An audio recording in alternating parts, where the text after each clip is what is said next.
Bien, en nombre del equipo de posgrado de la Facultad de Artes UC, les doy la bienvenida a este séptimo encuentro del coloquio de posgrado, bueno, de este año 2020. Mi nombre es Gerardo Pulido y soy jefe del Magíster en Artes. Les quería recordar que el coloquio de posgrado se está grabando, por lo que al tener sus cámaras encendidas entendemos que están autorizando su participación en esta grabación. En esta ocasión tendremos la presentación de 3 estudiantes del Magíster en Artes: Pablo Casals, de la mención Estudios y Prácticas Teatrales; María Jesús Gutiérrez, de la mención Artes Visuales; y Macarena Robledo, de la mención Música. Esta es una instancia que promueve el conocimiento de investigaciones artísticas y estrictamente teóricas en relación a las artes. Al final tendremos un momento para realizar preguntas. Si desean resolver dudas, pida la palabra, por favor, a través del chat, teniendo su cámara encendida, y cuando nosotros le indiquemos, activan su micrófono y hacen la pregunta pertinente. Entonces la ronda de preguntas y comentarios se va a desarrollar una vez la tercera ponente, que sería Macarena Robledo, termine su presentación. Bueno, ahora los dejo con la presentación La materia orgánica del cuerpo humano en una creación escénica de autoficción, de Pablo Casals. Les pido por favor que silenciemos nuestro micrófono. Así es que Pablo, tienes la palabra. Muchas gracias, Gerardo. Sí. Buenas tardes a todas, todos, todes. Voy a compartir.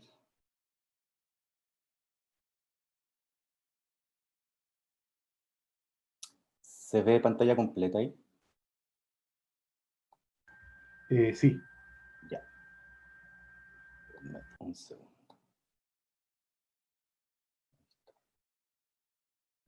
Perfecto.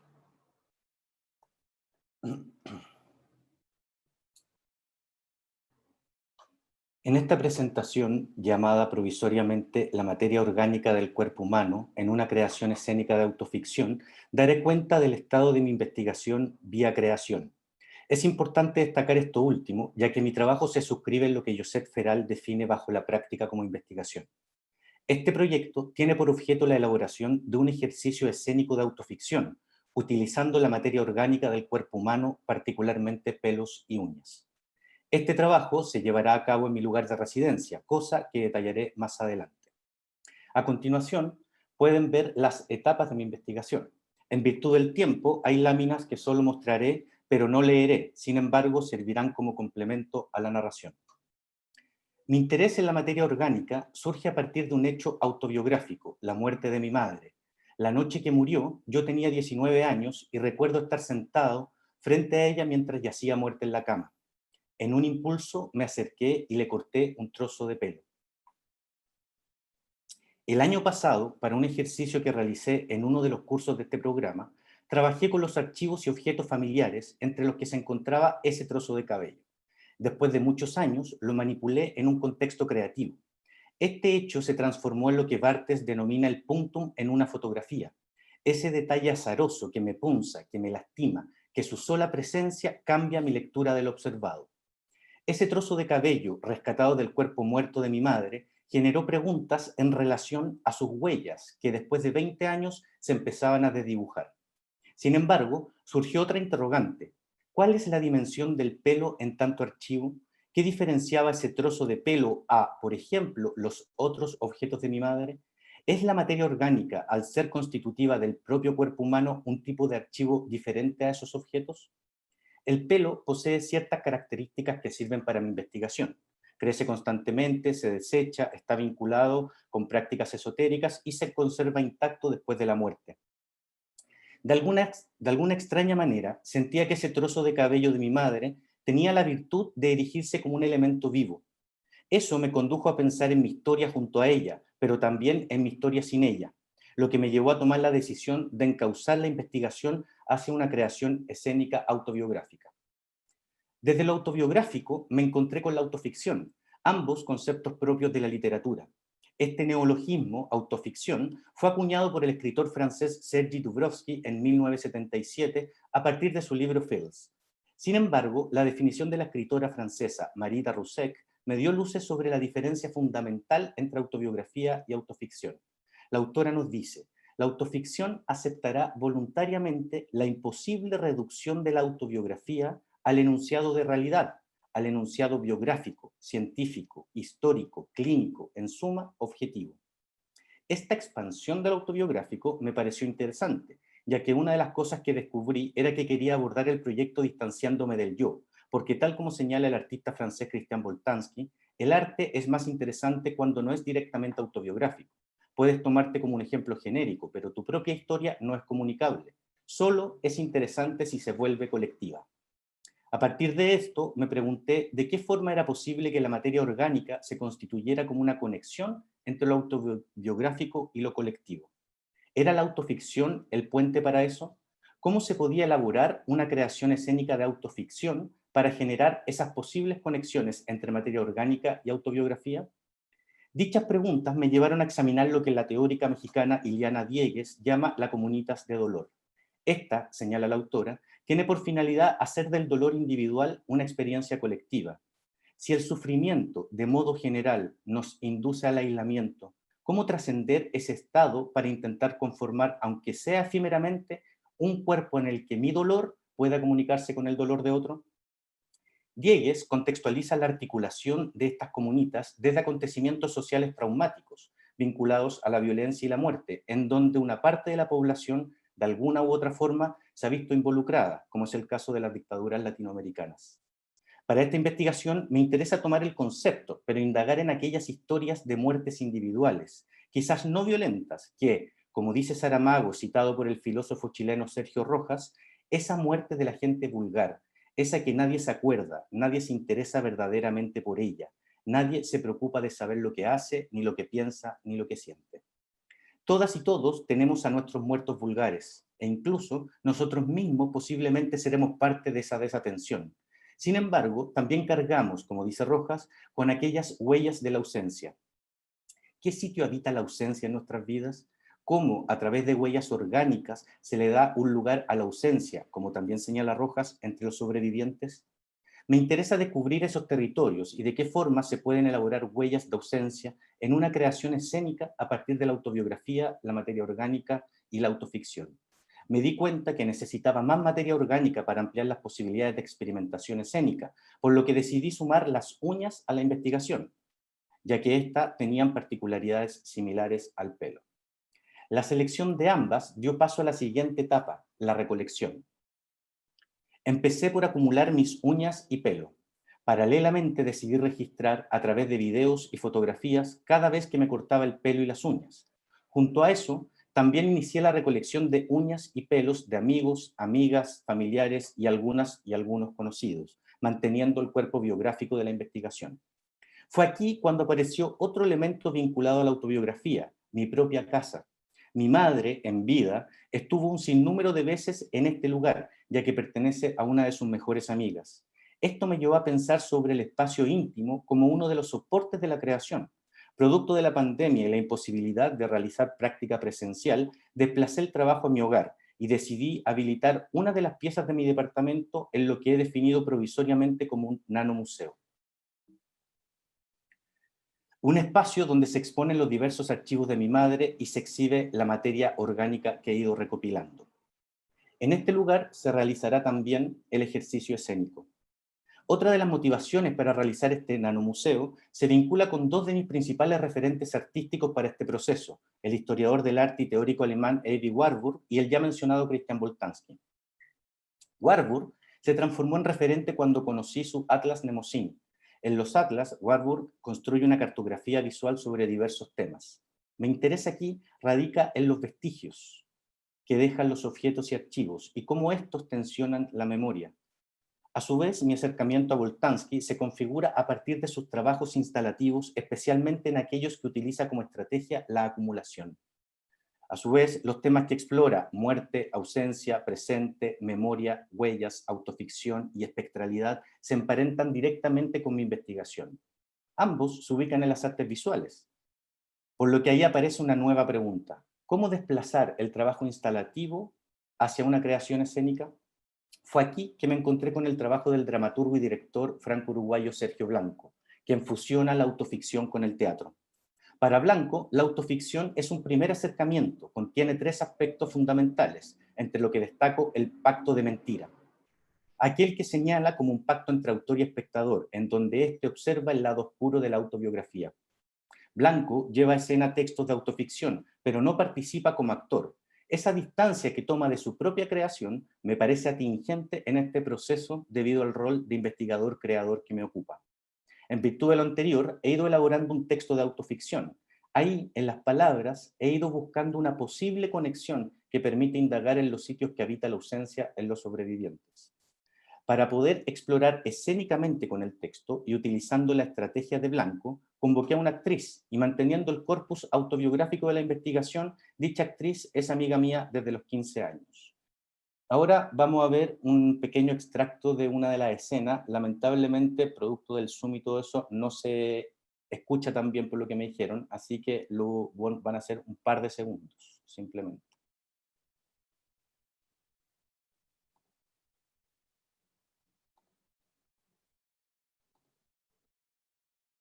¿Se ve? Sí. Ok.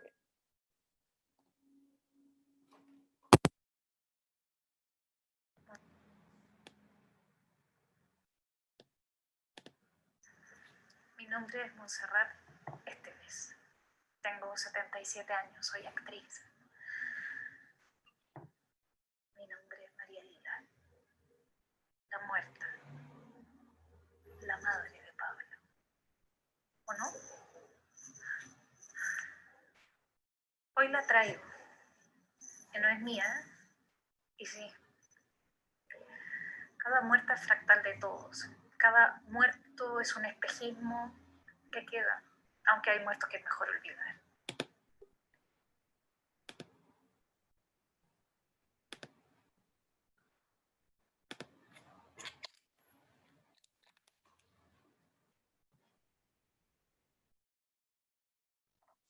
No sé, yo creo que no se escuchó tan bien, pero por lo menos para que tengan una idea de los ejercicios virtuales que he realizado con una actriz.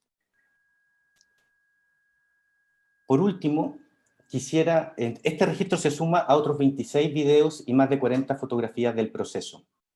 Por último, quisiera mostrar las próximas etapas de la investigación, que ahí ustedes pueden ver el trabajo práctico, la construcción de nuevas escenas del texto y revisión bibliográfica. Espero, a través de esta narración y de las imágenes expuestas, haber dado cuenta del estado de mi investigación, que ha sido sabia y pacientemente guiada por la docente y directora Ana Luz Ormazábal, a quien aprovecho de agradecer. Gracias. Gracias, Pablo. Ahora vamos con la presentación de María Jesús Gutiérrez, que ella tituló Cartografía imaginaria de un territorio azul. Así es que puedes empezar, María Jesús.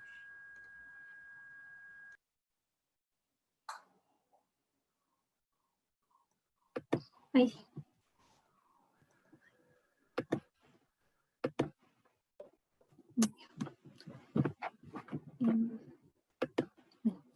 Buenas tardes a todas las personas presentes. Les doy las gracias por estar aquí. Ahora procederé a hablar sobre mi proyecto Cartografía imaginaria de un territorio azul. Para esto quisiera partir hablando de una anécdota personal que significó la primera vez que escuché hablar sobre Tierra del Fuego. Y esta fue en una serie de dibujos animados llamada Hey Arnold, donde en un capítulo el profesor le relataba sus viajes a Tierra del Fuego. Y en ese momento, siendo niña, lo primero que se me vino a la cabeza fue pensar en una tierra literalmente llena de fuegos, llena de volcanes y llena de ríos de lava que cruzaban el territorio. Luego aprendí que este nombre nada tiene que ver con la realidad del paisaje y muy por el contrario, este es un ambiente gélido y húmedo que se contrapone con este nombre que se le da a la isla, y lo cual también pude evidenciar en carne propia la primera vez que viajé a Tierra del Fuego del año 2014. Es por esto y a partir de esta experiencia es que decido profundizar en el estudio y exploración de Tierra del Fuego, vinculando la cartografía del lugar con las fotografías tomadas en mis viajes a la isla y mi experiencia sensorial durante mis estancias en dicho territorio. Bueno, la parte de los objetivos principales es el vínculo entre la cartografía, la fotografía y el territorio. El objetivo 1 es establecer la relación física y espacial de mis fotografías con el territorio al cual pertenecen, entregándoles una cualidad tridimensional ligada a la topografía de la isla. Bueno, debido a la pandemia me fue imposible volver a viajar a Tierra del Fuego, por lo que empecé a buscar nuevas formas de recorrer este territorio y ahí fue que llegué a Google Earth como un espacio de exploración del territorio, también utilizando las herramientas de visualización 3D, fue que logré aproximarme desde una nueva forma en que incluso viajando al lugar no podría haber llegado. El objetivo 2 es vincular a una obra estas dos formas de representar un territorio, como son la cartografía y la fotografía, implicando ambas formas de observar y registrar el territorio. Fue por eso que nació la idea de mezclar estas dos formas de fotografiar el lugar en un mapa. Por un lado, las fotografías sacadas desde Google Earth, que me dieron una nueva percepción del territorio, ya no desde la experiencia humana, sino desde esta abstracción satelital que me permitía visualizar el territorio desde una vista cenital, como también son las fotografías analógicas que realicé en mis viajes. Y todo esto en un mapa que busca replicar también la topografía de la isla. El objetivo 3 es entregar un vínculo perceptivo al objeto fotocartográfico a través del uso de la técnica de la cianotipia y su color azul prusia, el cual se relaciona con el imaginario perceptual que se puede tener del paisaje magallánico y lo vincula también con el uso de la técnica de cianotipia para el copiado de mapas y planos desde más o menos finales del siglo XIX y principios del siglo XX. Es ahí que aparece esta forma de experimentar, de entender la cartografía, de entender el territorio, los plegados del papel y las fotografías positivadas con cianotipia. Otra parte importante de mi investigación ha sido la recopilación histórica, que se desglosa en dos puntos.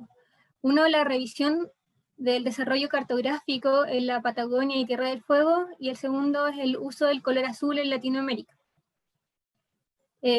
Esta primera parte, que se centra en la revisión cartográfica, parte desde 1520, que es cuando es incorporado el estrecho de Magallanes a las rutas marítimas que conectan el Atlántico con el Pacífico, y es el momento en que también se empiezan a generar todos estos relatos mitológicos y ficticios en relación a la región de Magallanes y Tierra del Fuego, donde comienzan a aparecer estas cartografías que nada tienen que ver con la realidad del lugar, y donde también empiezan a aparecer historias como la ciudad de los Césares, o los habitantes acéfalos de la Patagonia, o incluso después, no sé, palabras de Darwin que aseguran que los Selknam practicaban antropofagia. Es ahí que me valido de los diarios de navegación de Antonio Pigafetta y los diarios del padre Alberto Agostini para poder incorporar dentro de mi investigación. Como también estos mapas que pertenecen al libro del historiador Mateo Martinich, que se titula Cartografía Magallánica desde 1523 hasta 1945. Esta segunda parte, que se relaciona con el uso del color azul en Latinoamérica, quise incorporarla para entender también cómo había sido el uso del color azul por los pueblos prehispánicos y posteriormente por los talleres coloniales en sus pinturas. Bueno, a partir de eso es que desarrollé este proceso de creación que consta de 5 puntos. El primero es el registro fotográfico en terreno y la composición digital. Así como a través del uso de mis propias fotografías realizadas en febrero del 2019, comencé a trabajar estas imágenes especulares a través de la aplicación de Photoshop. Bueno, el segundo punto es el cabotaje virtual utilizando Google Earth. Fue así que comencé un recorrido del territorio de Tierra del Fuego a través de Google Earth, realizando 184 fotografías a una distancia de 30 kilómetros de la línea de tierra, y donde comencé a explorar y a entender, por ejemplo, que empezaban a aparecer estos errores de las imágenes satelitales que pueden incluso tener una revisión incluso pictórica. El tercer punto es el armado de mapa, que ahí tomé las imágenes realizadas por Google y comencé a ensamblarlas en Photoshop para conformar este mapa, y luego empecé a rellenar el mismo mapa con mis propias fotografías. Todo esto enmarcado en una grilla de 1 por 1 centímetro para mantener la escala de trabajo de 1 a 100.000. Y este es el negativo que luego mandé imprimir para poder utilizarlo para el positivado con cianotipia. El cuarto punto es el positivado con papel. Aquí comencé a explorar el uso del papel japonés de grabado Hoyo, que es de 80 gramos, y comencé una exploración del papel para ver cómo se comportaba con la técnica de cianotipia. Aquí empecé a hacer pruebas gelatinizando el papel para ver, y otras que no les hacía ningún tipo de tratamiento, para ver cómo reaccionaba el papel a las distintas formas y ver cuál se acomodaba más a mi trabajo con el mapa. Y en conclusión, bueno, la verdad es que para efectos de este trabajo era mejor no hacer ningún tipo de tratamiento para el papel. Y el quinto punto, que es el que aún estoy desarrollando, es el plegado del mapa, que se relaciona con el tipo de plegado que quiero realizar para poder generar esta sensación de mímesis con la topografía de Tierra del Fuego, y también entregarle una cualidad de mapa que se despliega. Es así como me he valido el libro de Paul Jackson sobre plegado de papel para diseño, y donde he ido probando distintas formas de plegado de papel, como también el plegado tipo de mapa para poder usarlo como base para luego poder hacer este otro plegado que se relaciona con la topografía de la isla. Aquí hay un ejemplo de cómo se despliega y se pliega el papel ya positivado con la fotografía ya lista. Y mi bibliografía, la cual se ha centrado en la revisión de los textos de Anne Chapman, como ya mencioné, Antonio Pigafetta y su diario de navegación, los textos de Alberto D'Agostini, y también la webserie Distancia de la artista chilena Camila Marambio. Muchas gracias. Pido por favor que escriban por el chat quienes quieren hacer alguna pregunta o comentario, y vamos respetando ese orden. No sé si tienen preguntas. Más que pregunta, es un planteamiento, comentario a Casals. ¿Está por ahí? No aquí lo estoy, veo, aquí quiero estoy. verlo. Aquí estoy. Pablo, ¿cómo estás? Bien, ¿y tú? Bien, también. Bueno, felicitarte, yo ya lo conozco, fue mi estudiante, es un excelente estudiante, y bueno, quedó claro que maneja muy bien sus referencias teóricas, hay una propuesta muy interesante también desde la práctica como investigación, hay una sistematización, una coherencia en su trabajo que se ve en cada uno de los detalles que escoge. Me pasó sí como que hubo como quizás una menor intensidad en la descripción como de la parte metodológica, o sea, como la parte práctica, producto quizás de lo que tú comentaste, que había limitaciones como en la muestra del material, para poder mostrar, en el fondo, reflejar ese trabajo empírico que desarrollaste. Entonces, como no pudimos ver mucho, me gustaría si pudiera extenderte en cómo fue ese trabajo, o sea, como poder ampliarlo desde tu descripción. Yo creo que tienes toda la razón. De hecho, me da la sensación que el real desarrollo de la parte práctica, en el fondo en la conjunción de todos los elementos y los materiales, viene ahora, ¿sí? Porque toda la primera práctica, o sea, toda la primera parte, efectivamente, los primeros meses de la pandemia fue muy, muy complejo. Yo tenía como una proyección, una especie de carta de metodología para poder hacer, y se me fue todo al carajo. Entonces, replantear sobre la marcha, claro, más encima no podían salir de la casa, y ahí toda esta dimensión autobiográfica toma mucha fuerza, pero naturalmente la primera parte, que aquí es donde entro en contradicción también, o que fue la contradicción inicial, porque para mí también la práctica como investigación, y es un tema que con los profesores que he tenido, y bueno, contigo también lo hemos conversado, parte desde la práctica.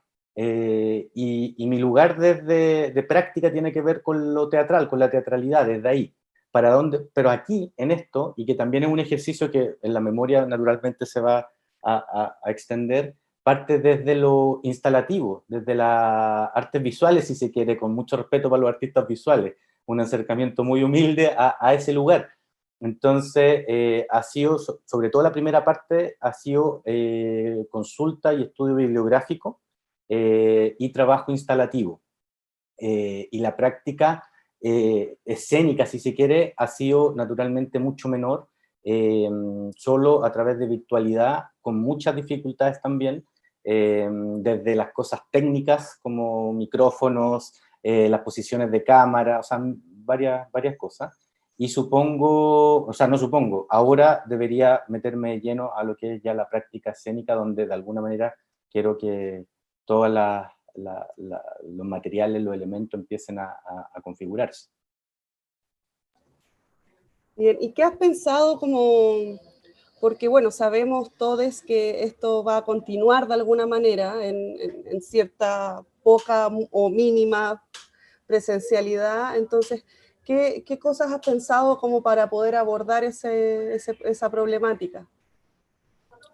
Dos cosas. Una, integrar efectivamente lo audiovisual al proyecto, en la medida que se pueda y con los recursos técnicos que uno disponga.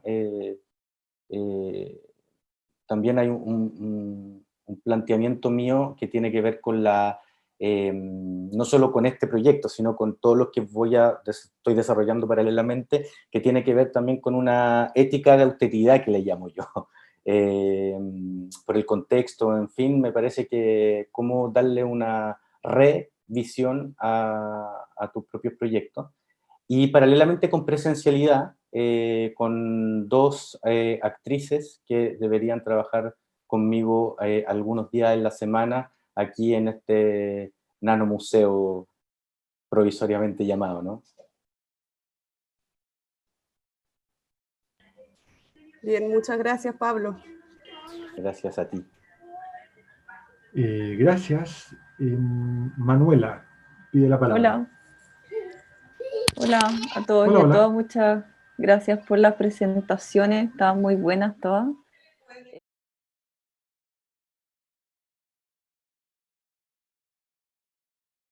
Hay un micrófono ahí. Sí, parece que el de Ana. Sí.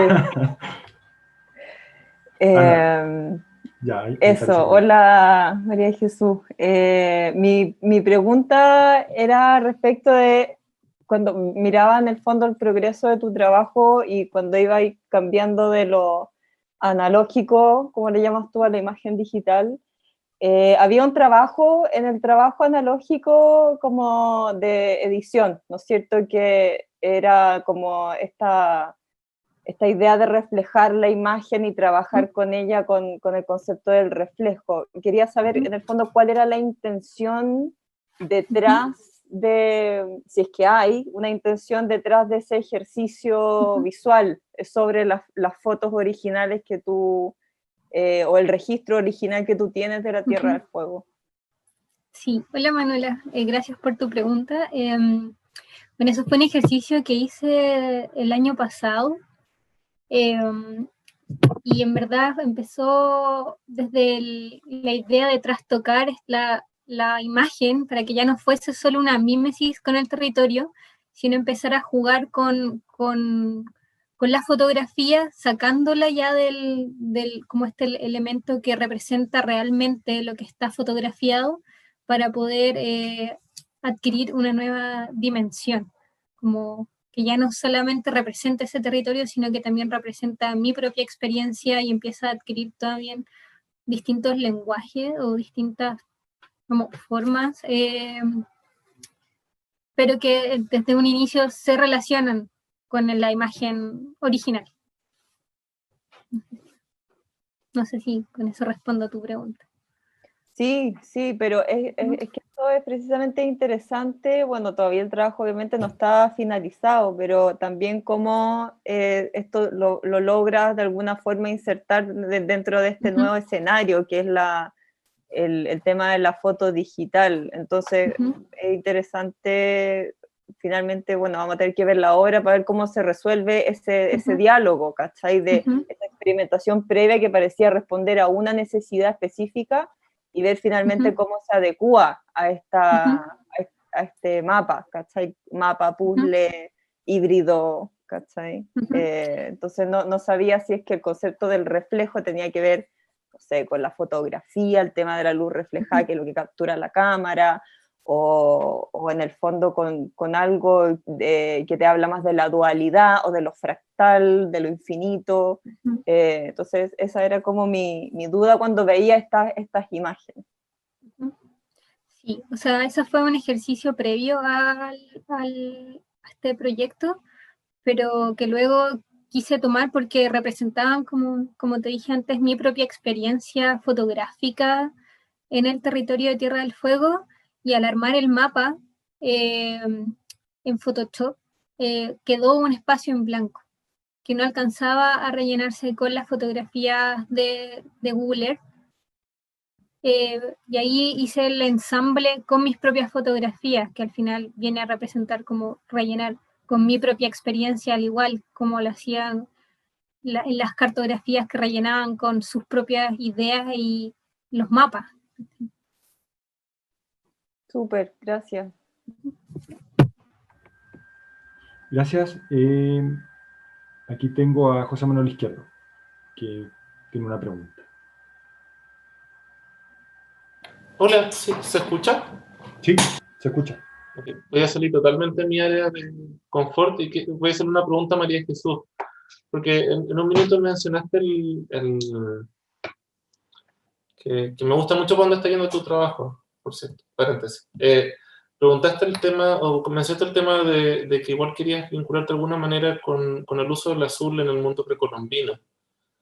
Y cómo eso se puede vincular, y me pareció interesante, lo sentí un poco la pasada y quería ver si podías desarrollar más eso, porque justamente creo que tendemos a asociar mucho esa zona del mundo, ¿no? Como con esta idea del rojo y el blanco, ¿no? Y toda esa como construcción que se ha hecho, pero pienso que justamente el tema del azul en lo precolombino es uno de los temas súper integrantes en el arte precolombino, como el hecho de que en la zona mesoamericana está el azul maya, ¿no? Y toda la construcción del azul maya, y hay harto azul, pero que en el mundo andino haya sido tan complicado, porque o era a través de plumas, que era carísimo, como en la cultura wari, o en el fondo hacerla con, por ejemplo, con tara, o qué sé yo, que te da más como un grisáceo burdeo, que nunca llega a azul, ¿no? En textiles. Entonces, como que siempre en el mundo precolombino el azul fue algo muy costoso, muy difícil de lograr, como realmente un punto así de tensión. Entonces te quería contar eso, cómo iba tu reflexión, porque me parece que puede ser súper interesante eso. Muchas gracias, José Manuel, por tu pregunta. Bueno, ahí he estado leyendo las investigaciones de una investigadora argentina que se llama Gabriela Siracusano, que ella reflexiona e investiga bastante sobre el uso de los colores por los pueblos prehispánicos y también por los talleres coloniales, y de cómo los talleres coloniales se valían también del conocimiento de los pueblos prehispánicos para tener sus propios pigmentos. Y es ahí donde he estado leyendo. Bueno, yo no soy experta en el tema, así que también lo he trabajado desde mi lugar, pero ha sido interesante también entender que existía también un uso sobre el color azul, por ejemplo, el uso de la azurita o del añil para poder hacer pigmentos y cómo después los talleres coloniales recogen ese conocimiento para su propio uso. O también saber que después a finales del siglo XVIII llega el azul Prusia a Latinoamérica y empieza a popularizarse en los talleres coloniales luego de un tratado de pintura de un pintor ecuatoriano, que en este momento no recuerdo su nombre, quien es quien habla por primera vez sobre el azul Prusia en Latinoamérica y así comienza a utilizarse. Entonces, ha sido interesante para mí poder incorporar esta beta a mi investigación.